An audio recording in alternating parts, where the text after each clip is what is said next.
Kemudian kerana doa Rasulullah pada masa hayat baginda untuk umatnya dan permohonan baginda pada Allah untuk umatnya itu lebih kuat.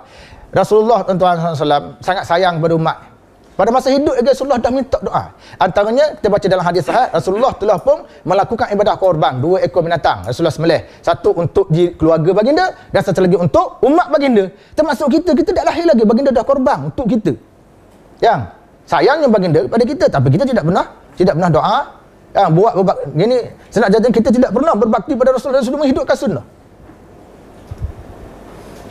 Ketinggian darjat Rasulullah tidak boleh dipertikaikan. Maka mahmud akan dikerah pada baginda pada mahsyar kelak. Tapi kita, jasa kita pada Rasulullah benda, ikut sunnah dia je. Ikut sunnah. Siapa ada rambut, bersihkan rambut ni. Sikat rambut. Sikat rambut sunnah Rasul. Ya, sunnah Rasulullah. Hadis sahih. Sikat rambut sunnah je. Bukan sunnah John Travolta. Ya, sunnah Ahcong. Sunnah Ramasamy. Sunnah tong sampah, bukan. Sunnah Wicked G, bukan.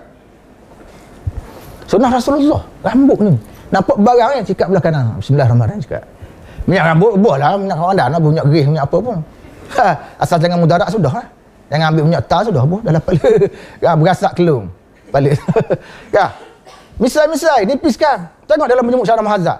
Misai ada 2 cara. Nipiskan misai itu, atau membuatkan misai seperti di bibir mulut saya buat. Tapi bibir sikit. Baru kalau lelaki nampak smart. Ni 20 tahun macam 120 nampak.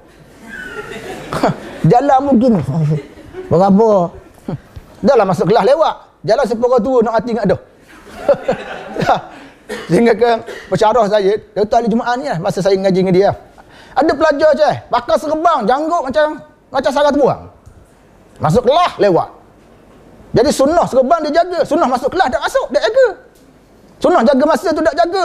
Maka bila dia masuk, Syekh Ali Jumaat ni tengah ngajar. Syekh pun berhenti. Ja'at baqaratum ila hadhil kulliyah. Dia kata, seekor lembu sudah masuk dalam kuliah ini. Budak tu marah, pakai serban merah. Bangun lalu. Mana kata aku lembu? Tak padang dengan orang alim sof, cakap molek sikit. Gini-gini, biadak. Gini ya. Dia kata, apa beza manusia dengan lembu? Syekh tanya budak tu. Apa benda biasa manusia dengan lembu? Lembu ni bodoh, dia cakap apa dengar. Manusia cakap dengar. Jadi kalau lembu cakap dah dengar, standard pun sama dengan lembu lah. Dia kata apa kawan tu? Klik. Ya, jadi kita jaga sunnah serebang, sunnah masa tak jaga. Ada sunnah masa tu tak jaga. Satu masalah. Ni jeng jaga ni. Ya, jadi janggut misal kena jaga bersih. Hal lebih-lebih kalau boleh sebab tak ada masalah, tapi jangan biar ceracok gitu. Jadi maknanya isteri kita sebelah masuk dalam lubang hidung dia tarik satu-satu. Ini sunnah Rasulullah. Ni bulu-bulu ketiak kita benterah 5 hari seminggu sekali. Jangan sampai 40. Keluar macam ceracak macam sama ni. Tiap LRT apa ruak. Gini keluar. Ya, orang duduk 40 batu baru dah gini je lah orang. Ya. Itu satu masalah. Jadi bulu-bulu ketiak benterah seminggu sekali. Bulu hak bawah tu bulu ari-ari nama dia benterah juga seminggu sekali. Jangan 40 hari. Paling lama 40 hari. Jangan dibiar lama macam hutang Amazon.